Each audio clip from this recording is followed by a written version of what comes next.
The countdown had already started, not on the ground but in the sky. Coordinates locked, clearance granted. Everything was in place for the strike to go through. And then someone noticed one signal still inside the zone. Pull her out, now. If you've ever seen a decision made too fast, type "wait" below. The operation had the texture of something approaching its conclusion. Not chaos, the opposite of chaos. The controlled, deliberate winding down of a situation that had been managed through its difficult middle and was now moving toward a defined endpoint.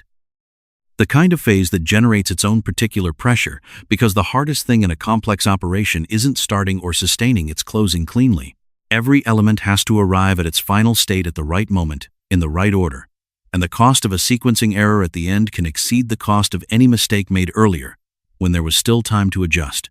The airstrike had been authorized after a careful process, coordinates confirmed, objective validated, the zone clearly marked, its boundaries established through the kind of multi-layered verification that precedes any action with irreversible consequences.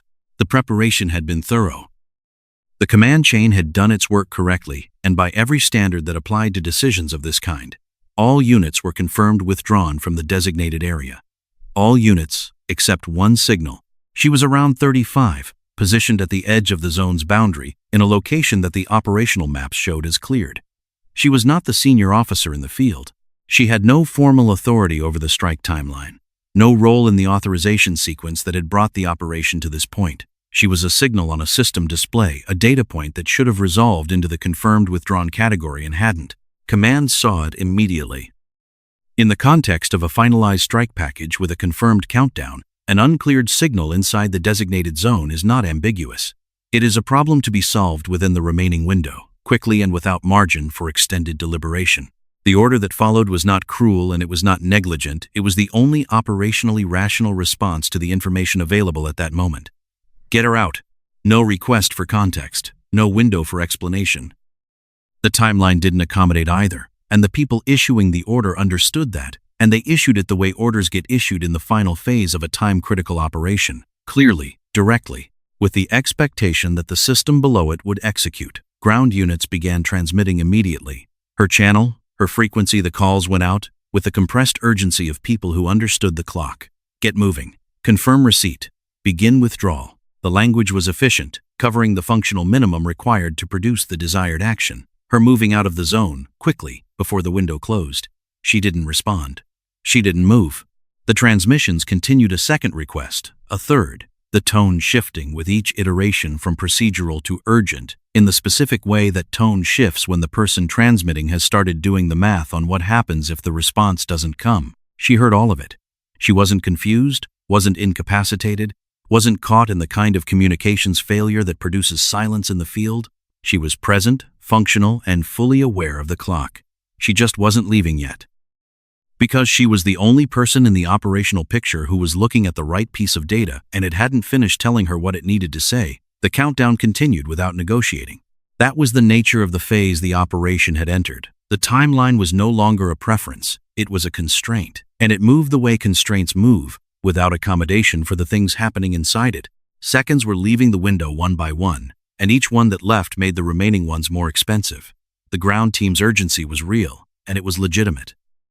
From their position in the operational picture, the situation had one correct interpretation. A unit member was still inside a zone that was about to become a strike area. She wasn't responding to extraction orders, and the available explanations for that non-response ranged from bad to worse.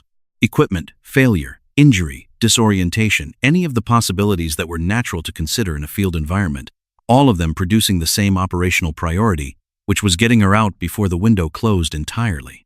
Command was running out of patience. The language coming through the channel had shifted into the register that precedes override the particular tight-clipped efficiency of a command structure that has issued an order, confirmed it, repeated it, and is now preparing to take the decision out of the hands of the person who isn't executing it. Manual override was being discussed. It would be logged, justified, and ultimately defensible given everything the command structure had available to look at. Everyone in the picture agreed. She was wrong to still be there. The most dangerous moments aren't when something goes wrong, they're when everyone agrees too quickly.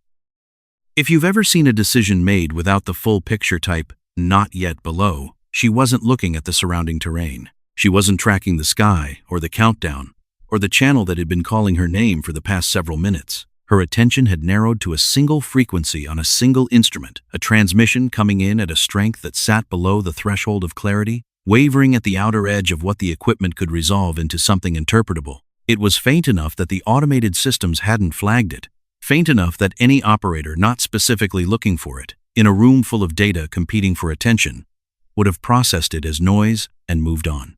The kind of signal that doesn't announce itself, that doesn't produce any of the automatic alerts that a system generates for information it has been explicitly trained to surface.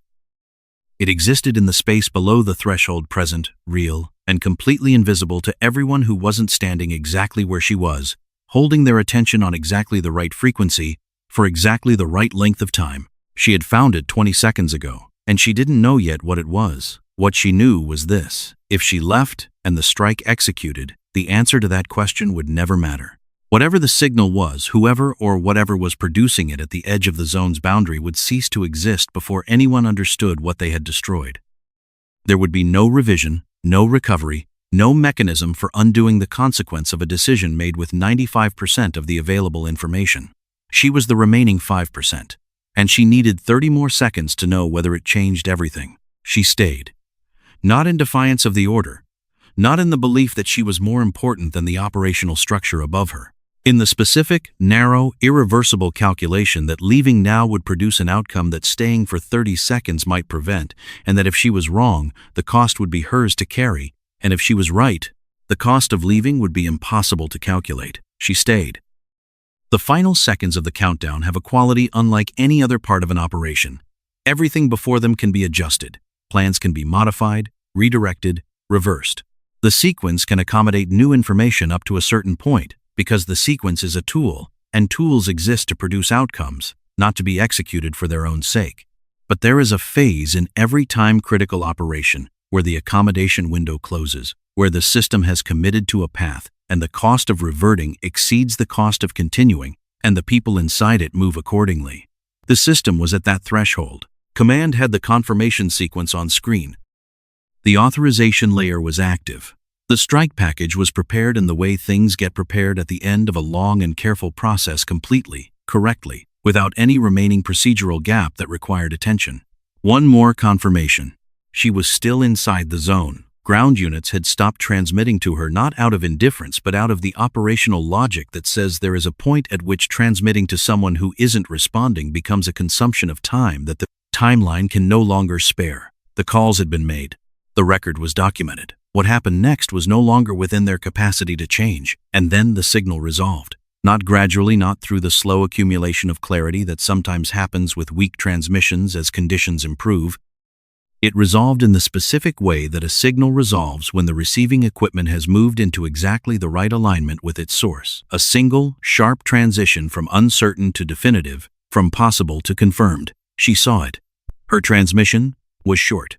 The kind of short that comes from a person who understands they have been allotted a specific number of words by the situation and has stripped everything down to exactly those words, no more. She put the data into the channel in the format that the system was built to receive and act upon: coordinates, classification, confidence level, and she let the system do what systems at that level do when they receive confirmed information that contradicts the operational picture they've been executing against. The strike system processed it in under 3 seconds. There was no debate, no committee, no return communication asking her to verify or justify or provide additional context for a report that would be reviewed later by people with more time. The system received data that altered the targeting picture in a way that its authorization protocols were specifically designed to respond to, and it responded. Strike canceled. The 2 words appeared on the command display with the flat, impersonal finality of a system completing a subroutine carrying no drama, no acknowledgement of what had nearly happened, no reflection on the margin by which the outcome had changed. The sky stayed silent. No one spoke for a moment. The ground team, the command channel, the people who had spent the previous several minutes in urgent, escalating attempts to move her out of the zone, they held the specific silence of people who are processing a reversal of the picture they had been operating inside. The timeline that had been absolute was no longer running. The strike that had been certain was no longer executing.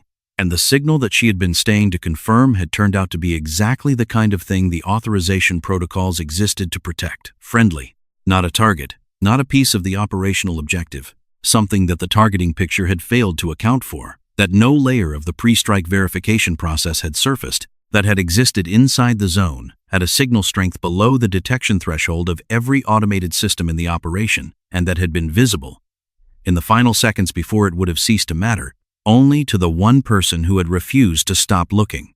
If she had left 30 seconds earlier, 20 seconds 10, none of what had just happened would have been possible.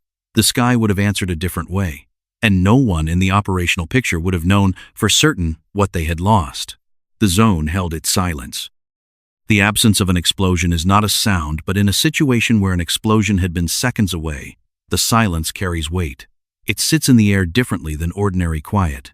It's the silence of an outcome that almost wasn't, and the people who were present for it feel it in a way that doesn't require articulation. Command logged the cancellation. The documentation would reflect the sequence accurately, the detection, the transmission, the override, the result. It would be thorough and it would be correct, in the way that operational records are correct when they capture what happened without fully capturing what it cost to make it happen. The file would not record the number of times her name had been called on the extraction channel before she responded. It would not record the quality of the silence in the room in the second after the strike canceled. It would record the outcome, which was clean.